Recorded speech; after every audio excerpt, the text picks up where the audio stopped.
नमस्कार। आज इकोलॉजी और एनवायरनमेंट जो बीएससी पार्ट थर्ड में है उसका टॉपिक है सक्सेशन, अनुक्रमण। इसके बारे में डिस्कस करते हैं। सक्सेशन क्या होता है, अनुक्रमण क्या है। सक्सेशन एक इकोलॉजिकल फिनोमेनन है, एक वो घटना है जिसमें एक कम्युनिटी किसी जगह पे आके एस्टैब्लिश होती है और उसको दूसरी कम्युनिटी रिप्लेस करती जाती है जब तक कि उस स्थान पे कोई एक परमानेंट या क्लाइमेक्स कम्युनिटी नहीं आ जाती। अर्थात एक समुदाय दूसरे समुदाय को प्रतिस्थापित करता जाता है जब तक कि एक अंतिम या एक स्थायी समुदाय की स्थापना किसी जगह पे नहीं हो जाती, उसको हम सक्सेशन या अनुक्रमण कहते हैं। यहाँ पे अनुक्रमण के कुछ जो पार्ट है वो डिस्कस करना चाहेंगे। History of habitat. तो हिस्ट्री ऑफ हैबिटाट में क्या है यहाँ पे कि जो आवास है उस आवास के आधार पे सक्सेशन के टाइप्स दो प्रकार के होते हैं। पहला है प्राइमरी सक्सेशन, दूसरा है सेकेंडरी सक्सेशन। प्राइमरी सक्सेशन का मतलब यदि किसी बैरन लैंड पे, किसी निर्जन स्थान पे फर्स्ट टाइम कोई नए समुदाय, कोई नई जीवन की शुरुआत होती है तो वहां पर जो पहला समुदाय, पहला कम्युनिटी आता है जिसको हम पायोनियर कम्युनिटी कहेंगे, वो प्राइमरी सक्सेशन की शुरुआत होती है, उसको हम प्राथमिक अनुक्रमण कहेंगे। यानी किसी भी, मान लीजिए कोई भी खाली जगह है, बैरन लैंड है, जहां पे पहली बार कभी भी, जैसे रॉक से चट्टाने हैं, ज्वालामुखी के लावा से निकलने के बाद में जो मिट्टी बनती है, या जो सैंड ड्यून्स है, मिट्टी के टीले हैं, जहां पे न किसी प्रकार की वेजिटेशन है, न किसी प्रकार का जीव रहता है, उस जगह पर यदि फर्स्ट टाइम कोई जीवन की शुरुआत होती है, फर्स्ट टाइम, तो वो कहलाता है प्राइमरी सक्सेशन। उस सक्सेशन के बाद में जो फिर दोबारा से वहां पे पुनः कोई नई प्रजाति आती है, पहले वाला समुदाय नष्ट हो जाता है, दूसरा समुदाय आके वहां पे वापस शुरुआत करता है, वापस ग्रो करता है, बढ़ता है, तब वो कहलाता है सेकेंडरी सक्सेशन।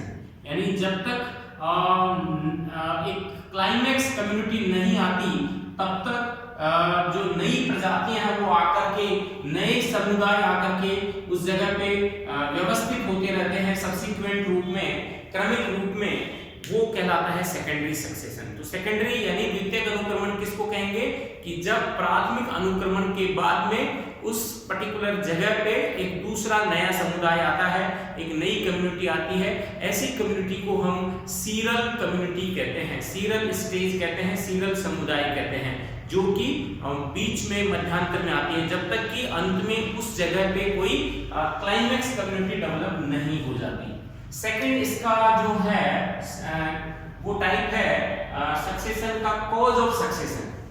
सक्सेशन का कारण क्या है, किस कारण पे एक नई जगह पर एक नया समुदाय आता है और फिर वो किसी अन्य समुदाय द्वारा प्रतिस्थापित होता रहता है। उस बेसिस पे दो प्रकार के सक्सेशन के टाइप्स हैं, एक है ऑटोजेनिक, एक है एलोजेनिक। ऑटोजेनिक का मतलब है कि यदि सक्सेशन की शुरुआत है, उसका यदि कारण वहां के स्वयं जो पहले रहने वाले जीवधारी हैं उनकी एक्टिविटी के कारण ही यदि वो उस पर्टिकुलर जगह पर दोबारा से क्या बोलते हैं सक्सेशन की शुरुआत होती है, किसी नए समुदाय की शुरुआत होती है, वो आकर के एस्टैब्लिश होता है, तो हम उसको ऑटोजेनिक कहेंगे। यानी अपने ही जो इनहैबिटेंट हैं, निवासी हैं, उन निवासियों के कारण यदि किसी जगह पे दोबारा से किसी समुदाय की स्थापना होती है या जीवन की शुरुआत होती है, तो वो ऑटोजेनिक सक्सेशन कहलाता है। एलोजेनिक का मतलब यहाँ पे है बाहरी कारकों के कारण, यानी जो बाहरी कारक है, एनवायरमेंटल फैक्टर है, क्लाइमेटिक फैक्टर है, बाढ़ आ गई, भूकंप आ गया, ज्वालामुखी आ गई, कोई महामारी आ गई, उसके कारण यदि किसी स्थान से जो समुदाय है, कोई जीवन है, वो खत्म हो जाता है और उसके बाद में पुनः उस जगह पर आकर के जीव बसते हैं और एक नई समुदाय आकर के वहां स्थापित होता है, तो वो सक्सेशन कहलाता है एलोजेनिक सक्सेशन। अर्थात सक्सेशन के दो टाइप हो गए, पहला जो है हैबिटाट के आधार पे प्राइमरी सक्सेशन और सेकेंडरी सक्सेशन। यदि निर्जन स्थान पे जीवन की शुरुआत होती है तो प्राइमरी सक्सेशन, यदि पहले से वहां कोई ना कोई जीवन रहा है, किसी कारण से नष्ट हो गया तो सेकेंडरी सक्सेशन, और यदि जीवन बाहरी कारकों से नष्ट हुआ है तो एलोजेनिक सक्सेशन कहलाएगा।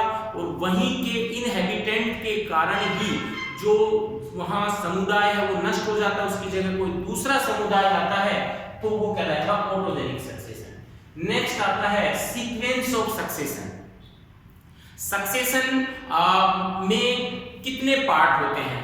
देखिए, सक्सेशन की शुरुआत जो होती है वो इनऑर्गेनिक मटेरियल से होती है, अकार्बनिक वातावरण से होती है, और किसी बैरन लैंड पे, किसी क्या कह सकते हैं, निर्जन स्थान पे यदि कोई जीवन की शुरुआत होती है तो अकार्बनिक वातावरण वहां ज्यादा होता है, उससे धीरे धीरे कार्बनिक वातावरण बनता है, और फिर वो आगे जाकर के और उसमें कार्बनिक जो पदार्थ हैं, ऑर्गेनिक मटेरियल है, ऑर्गेनिक सबस्टेंस है, कार्बोहाइड्रेट, प्रोटीन, वसा, उनकी मात्रा बढ़ती जाती है। जैसे हम किसी जगह पे देखें तो वहां पे इनऑर्गेनिक मैटर है, हवा है, मिट्टी है जिसमें साल्ट है, पानी है, तो ये सारा इनऑर्गेनिक मैटर है। लेकिन जब जीवन की शुरुआत हो जाती है वहां पे, तो वहां पे ऑर्गेनिक मैटर की शुरुआत हो जाती है। तो उस आधार पे सक्सेशन के दो टाइप हैं, ऑटोट्रोफिक सक्सेशन और हेटेरोट्रोफिक सक्सेशन। यदि जीवन की शुरुआत होती है और वहां पे कोई पायोनियर कम्युनिटी यानी ग्रीन प्लांट्स या घास डेवलप होती है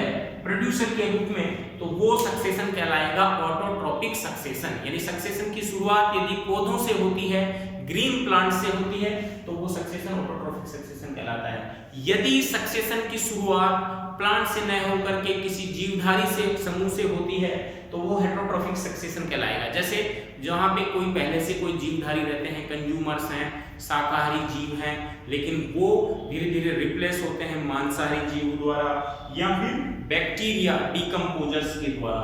तो जहां पे पोषण उस वहां के जीवों को कंज्यूमर्स को मिलता है कंज्यूमर के रूप में, या डिकम्पोजर्स होते हैं, कंज्यूमर्स होते हैं, तो वो सक्सेशन हेटेरोट्रोफिक सक्सेशन कहलाता है। पोषण कह सकते हैं हम कि पोषण, क्योंकि ऑटोट्रोफिक में जो जीवधारी हैं वो पोषण सूर्य के प्रकाश से लेते हैं, अपना भोजन स्वयं बनाते हैं जैसे ग्रीन प्लांट। लेकिन हेटेरोट्रोफिक सक्सेशन में फूड चेन पे डिपेंड होंगे, वो प्लांट्स को खाएंगे और फिर शाकाहारी होंगे, फिर जिनको हर्बीवोरस कह सकते हैं, फिर मांसाहारी होंगे, कार्निवोरस, फिर टॉप कंज्यूमर्स होंगे और फिर डिकम्पोजर्स होंगे। वो सारे हेटेरोट्रोफिक सक्सेशन में आते हैं।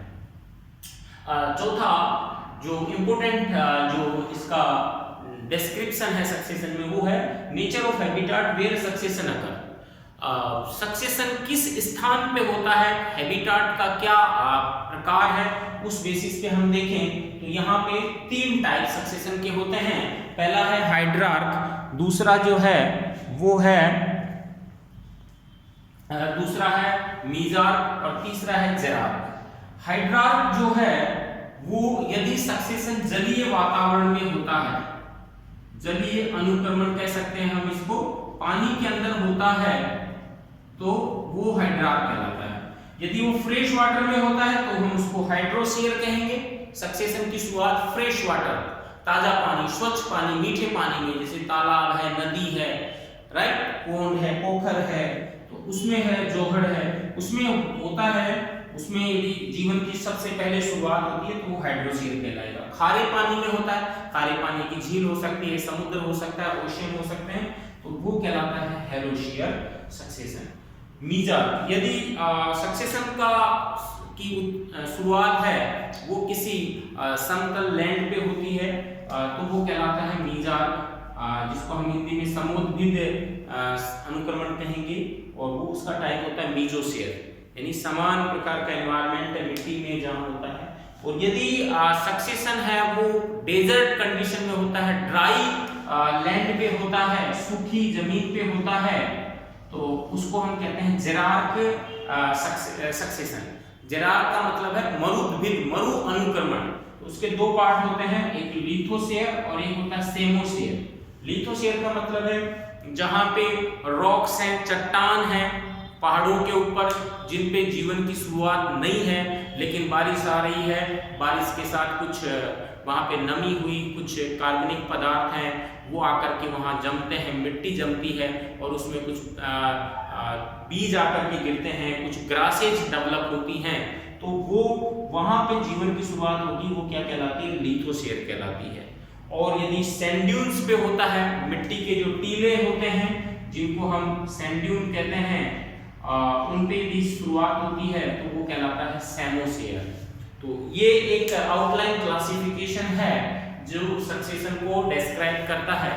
अब सक्सेशन मतलब कैसे होता है, क्यों होता है? सक्सेशन एक क्रमिक विकास का पैटर्न है किसी इकोसिस्टम में, जहां पे एक पॉपुलेशन या विभिन्न पॉपुलेशन का जो समुदाय है वो एक निश्चित समय तक रहता है, उसके बाद में धीरे धीरे वो जो जगह है उस समुदाय, उस जीवधारी के लिए प्रतिकूल हो जाती है और वो या तो वहां से चला जाता है या मर जाता है और उस स्थान पे एक नया जीवधारी, एक नया समुदाय आकर के रहने लग जाता है।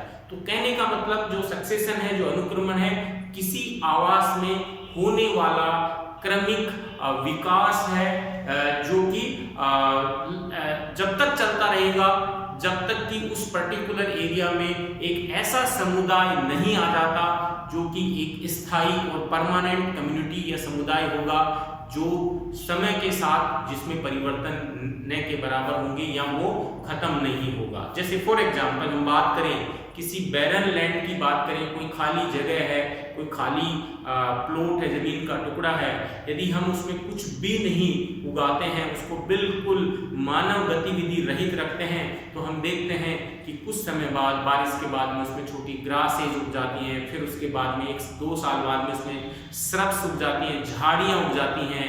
झाड़ियों के बाद में यदि हम उसको वैसे ही बिना मानव की दखल के उसको वैसे ही रखें, कोई पशु उसमें कुछ नहीं चराई करे, तो समय के साथ कालांतर में वहाँ पे एक धीरे धीरे फॉरेस्ट डेवलप हो जाता है, एक जंगल डेवलप हो जाता है, बड़े पेड़ आ जाते हैं और जंगल के साथ साथ विभिन्न प्रकार के जीवधारी उस जगह पर आकर के रहने लग जाते हैं। तो इस प्रकार का जो कंसेप्ट है उसको हम सक्सेशन कहते हैं। तो सक्सेशन में जो पहली कम्युनिटी किसी जगह पे आती है उसको हम पायोनियर कम्युनिटी कहते हैं, और जो स्पीसीज उसमें होती है वो पायोनियर स्पीसीज कहलाती है, यानी जो बेसिक जो जिसने जीवन की शुरुआत की है वो समुदाय कहलाता है पायोनियर समुदाय। उसके बाद में धीरे धीरे एक समुदाय दूसरे समुदाय को प्रतिस्थापित करता है, तो वहां पर जो स्टेजेस होती हैं उनको बोलते हैं हम सीरल स्टेजेस, उनको हम बोलते हैं सीरल स्टेजेस, जो कि वहां पे जो मध्य क्रम है उसको बतलाती हैं। क्योंकि पायोनियर कम्युनिटी वहां से लुप्त होती है, उसके बाद में उस जगह पे जो नई कम्युनिटी आएंगी वो सारी की सारी क्या कहलाती हैं? सीरल कम्युनिटी कहलाती हैं।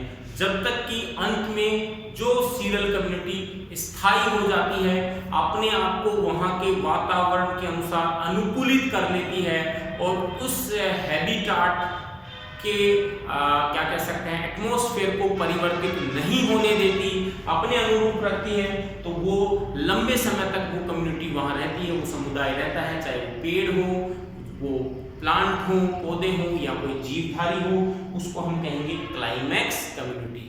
जैसा कि हम देखते हैं कि जो अरावली माउंटेन है उसकी चोटियों के ऊपर बड़े पेड़ डेवलप हो गए एंजियोस्पर्म, लेकिन वो हमेशा ऐसे नहीं थे। वहाँ जीवन की शुरुआत कहीं न कहीं छोटी ग्रासेज और हर्ब से हुई थी, उसके बाद में श्रब डेवलप हुई, झाड़ियाँ हुई, उसके बाद में धीरे धीरे कालांतर में वहाँ पे पेड़ डेवलप हुए। तो यहाँ पे बेसिकली जो इसके टर्म्स हैं वो ये 5 टर्म्स में हम समझ सकते हैं कि जीवन की शुरुआत कैसे होती है। पहला स्टेप होता है न्यूडेशन। न्यूडेशन का मतलब होता है कि सबसे पहले वहां पर किसी जगह पे किसी न किसी कारण से जीवन समाप्त हो जाता है, वहां पे कोई किसी प्रकार की कम्युनिटी नहीं रहती है। न्यूडेशन का मतलब नग्नता, यानी कोई भी जमीन का टुकड़ा या पानी में बिल्कुल फ्रेश है, वहां पे जीवन की शुरुआत नहीं है। अब वो न्यूडेशन किसी भी कारण से हो सकता है, क्लाइमेटिक फैक्टर के कारण हो सकता है, मानव मैड हो सकता है, जैसे इंसानों ने जंगल को खत्म करके ग्रासलैंड बना लिए, अपने फार्म खेत डेवलप तैयार कर लिए, अपने फील्ड तैयार कर लिए खेती करने के लिए, तो एक प्रकार का न्यूडिशन है। क्लाइमेटिक फैक्टर हो सकता है, सूखा पड़ गया, बाढ़ आ गई, ज्वालामुखी आ गया, भूकंप आ गया, तो उससे कोई समुदाय हो वहां से खत्म हो गया, इरेडिकेट हो गया, तो ये क्रिया कहलाती है न्यूडेशन। न्यूडेशन के कई कारण हो सकते हैं, क्लाइमेटिक कारण से न्यूडेशन हो सकता है, टोपोग्राफिक जो जैसे मैंने बताया अभी वो भी है, इसका टाइप हो गया, और एक बायोटिक फैक्टर हो गया, जैविक कारक, महामारी आ गई जो है, या फिर जो है कैटल्स हैं, मवेशियां हैं, इंसान हैं, ये उस जगह को खत्म कर देते हैं। अब उस नेक्स्ट टॉपिक होता है इन्वेजन। उस जगह पे एक नई कम्युनिटी आकर के डेवलप होती है, तो नई कम्युनिटी आएगी तो वो कहलाएगा माइग्रेशन। उस जगह पे आके एस्टैब्लिश होने के लिए आती है, तो वो क्रिया कहलाती है माइग्रेशन। माइग्रेशन का मतलब जिसको हम कह सकते हैं आना, उस जगह पे कोई कम्युनिटी है वो आती है, एस्टैब्लिश होती है, इकेसिस होती है। इकेसिस का मतलब वो वहाँ धीरे धीरे स्थापित होती है और अपना प्रजनन करना शुरू करती है, अपनी संख्या बढ़ाना शुरू करती है। समूहन की क्रिया होती है, एग्रीगेशन होती है, यानी उनकी संख्या बढ़ती है और वहाँ पे एक ही स्पीसीज के या एक ही जाति के सदस्यों की संख्या बढ़ने लग जाती है धीरे धीरे। जब एक ही सदस्यों की संख्या बढ़ेगी, वो वहाँ पे प्रजनन करके अपनी संख्या बढ़ाएंगे, तो उनके मध्य जो फूड सोर्स है, रिसोर्स है, फूड है, शेल्टर है, या प्रजनन के लिए संघर्ष होगा, कंपटीशन होगा, कोएक्शन होगा, क्रिया प्रतिक्रिया होगी, जिसके कारण वो हैबिटाट जो है वो दूषित होगा और उस हैबिटाट में तनाव बढ़ेगा और उसके कारण वहाँ पे रिएक्शन होगा, अनुक्रिया होगी। तो रिएक्शन होने से क्या होता है, जो आवास है वो प्रतिकूल होता चला जाता है उस पर्टिकुलर कम्युनिटी के लिए, और धीरे धीरे वो कम्युनिटी वहां से या तो वो एस्टैब्लिश हो जाती है या फिर उसमें वो प्रतिस्थापित हो जाएगी और पुनः दोबारा से कोई नई कम्युनिटी है वो वहां पे इन्वेड होगी। और अंत में लास्ट में जो कम्युनिटी अनुक्रिया प्रतिक्रिया के बाद में एनवायरनमेंट में एडजस्ट हो जाती है, उस एनवायरनमेंट के अकॉर्डिंग अपने आप को स्थापित कर लेती है, उस कम्युनिटी का वहां पे स्टेबलाइजेशन हो जाता है, स्थायीकरण हो जाता है, और वो कम्युनिटी कहलाती है क्लाइमैक्स कम्युनिटी। उसको हम कहते हैं क्लाइमैक्स कम्युनिटी। तो ये था हमारा सक्सेशन, अनुक्रमण, जो कि इकोलॉजी में हम पढ़ते हैं कि किस प्रकार हमारे एनवायरनमेंट में जो विभिन्न प्रकार की समुदाय हैं, कम्युनिटी हैं, प्लांट के अंदर विभिन्न प्रकार की स्पीशीज हैं, वो किस प्रकार से आगे समय के साथ धीरे धीरे डेवलप होती हैं, विकसित होती हैं विकास के क्रम में, और एक प्रजाति दूसरी प्रजाति को प्रतिस्थापित करती रहती है। तो ये टॉपिक था सक्सेशन। इसके बाद में हम नेक्स्ट है इकोलॉजी का डिस्कशन करेंगे। Thank you.